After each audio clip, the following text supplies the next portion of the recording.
Los capítulos 13, 14 y 15 del segundo libro de Samuel nos relatan los tristes acontecimientos que ocurrieron en la familia de David luego de su gran pecado. Estos acontecimientos están relacionados especialmente con sus hijos. Y es que después de su gran caída, el Señor no quiso intervenir para detener la ola de males que se levantaron en la casa de David como consecuencia de su falta de autoridad, de disciplina y acompañamiento paterno en la vida de sus hijos. Y es que cuando nosotros leemos la vida de muchos de los patriarcas en la Biblia, nos vamos a dar cuenta que una de las grandes falencias o puntos débiles que ellos tuvieron fue su vida familiar. La falta de amor o cercanía con sus hijos, de compromiso con la educación, la disciplina o el enseñarles el temor y el respeto hacia el nombre del Señor y sus mandamientos.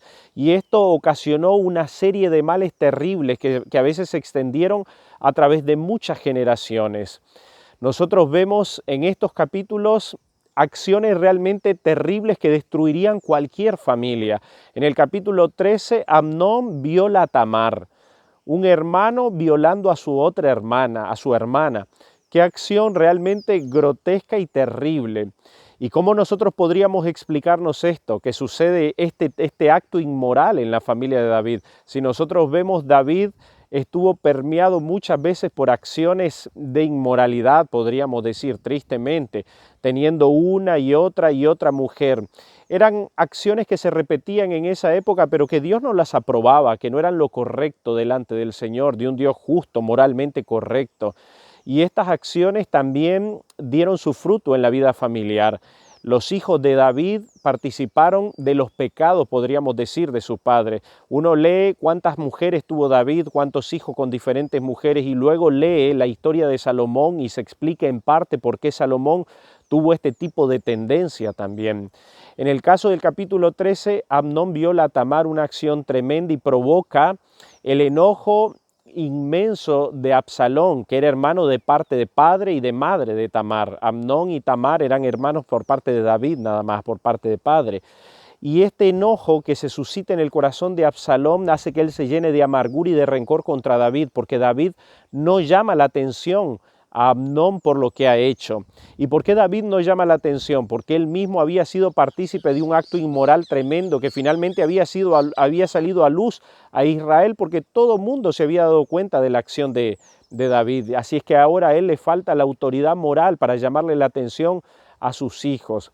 Qué tremendo es esto, ¿no? Cuánta responsabilidad tenemos nosotros como padres. Nuestros ejemplos influyen o repercuten mucho más poderosamente en la vida de nuestros hijos que nuestras palabras.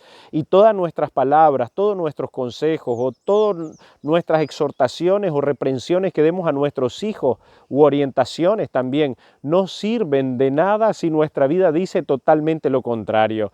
Tenemos que aprender o pedirle al Señor que nos ayude a vivir una vida consecuente para que nosotros seamos ejemplo de nuestros hijos no solo en palabras, sino en la vida de compromiso y de rectitud que llevamos para con el Señor.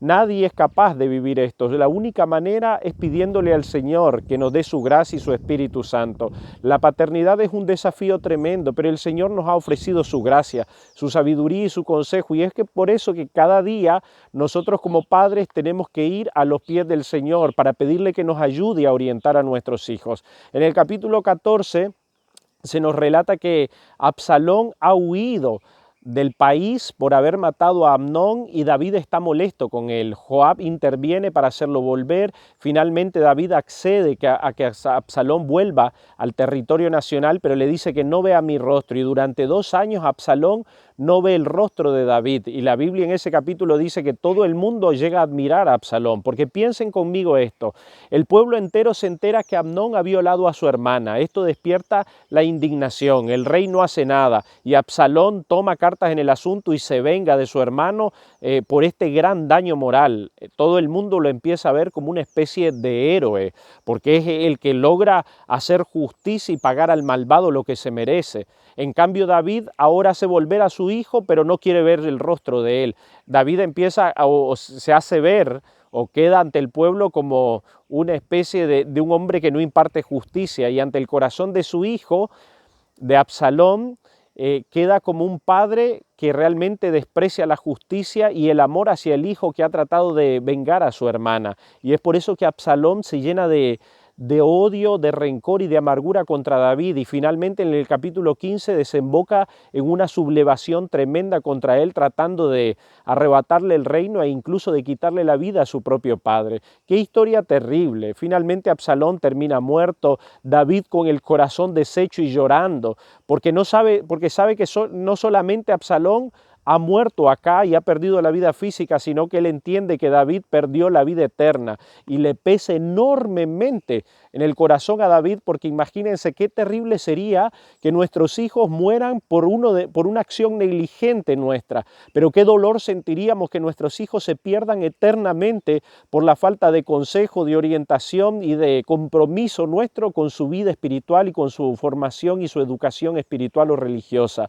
¿Cuánta responsabilidad, hermanos queridos, tenemos? La paternidad es algo a lo cual Dios le ha prestado mucha atención en la Biblia. Cuando el pueblo de Israel estaba a punto de pasar a la tierra prometida, el Señor a través de Moisés le dijo: cuando pases a la tierra prometida, háblale a tus hijos de mí. Les hablarás yendo en el camino, estando en tu casa, tú les enseñarás sus mandamientos. Los padres somos los responsables de inculcarles a nuestros hijos el conocimiento de Dios, el respeto al Señor y la reverencia por las cosas espirituales.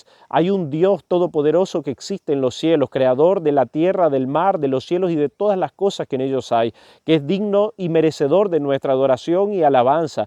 Y nuestros hijos tienen que recibir de nuestros labios ese conocimiento, que se pase de generación en generación, el que respetemos a Dios, que lo amemos y lo honremos, que hayan hombres y mujeres en nuestra sociedad de bien, con principios y valores en su corazón. Depende en gran medida de la paternidad que nosotros estamos ejerciendo. ¿Por qué vemos una sociedad hoy que se nos resquebraja a pedazos, donde no hay valores, no hay principios, donde parece que el padre está separado o divorciado del hijo? Y es porque muchas veces nosotros como padres no hemos, mejor dicho, ocupado el lugar que deberíamos haber ocupado y lo hemos dejado vacíos.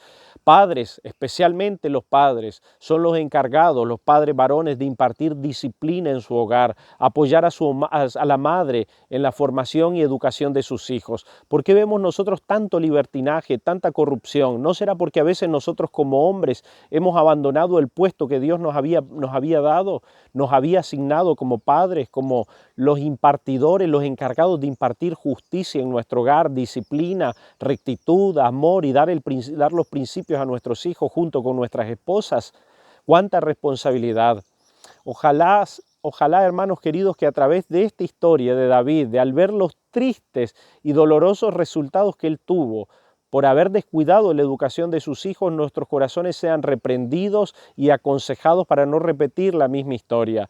En el primer libro de Reyes, incluso en el capítulo 1, cuando Adonías intenta sublevarse y ocupar el trono que le correspondía a Salomón, en el versículo 6 dice que Adonías nunca había sido entristecido por su padre, porque nunca le había dicho: ¿por qué haces esto o aquello? Ese versículo nos revela la falta de compromiso de David en la educación de sus hijos. Hermanos míos, en este día yo quisiera exhortarlos, especialmente a los hombres, a que nosotros tomemos el lugar que nos corresponde en nuestro hogar como padres de familia, cabezas del hogar y sacerdotes del hogar que Dios nos ha puesto. Que cada día sintamos el peso de orar por nuestros hijos, de ponerlos en las manos de Dios, de clamar al Señor en la mañana, en la madrugada, para que haga un cerco protector alrededor de nuestros hijos y el Señor pueda ser el protector, el defensor contra los ataques del enemigo. Que cada día nosotros podamos llamar a nuestros hijos y a nuestra esposa a realizar el culto matutino, al atardecer, al anochecer, que cada día sentemos alrededor nuestro, a nuestra familia, para que nosotros podamos buscar al Señor y agradecerle por el día que nos ha guardado y nuevamente buscar orientación en su palabra. Que Dios nos bendiga en este día y que podamos aprender sabiduría de los libros de la Biblia y de las lecciones o de las historias pasadas de otros, nosotros podamos obtener lecciones tremendas para nosotros.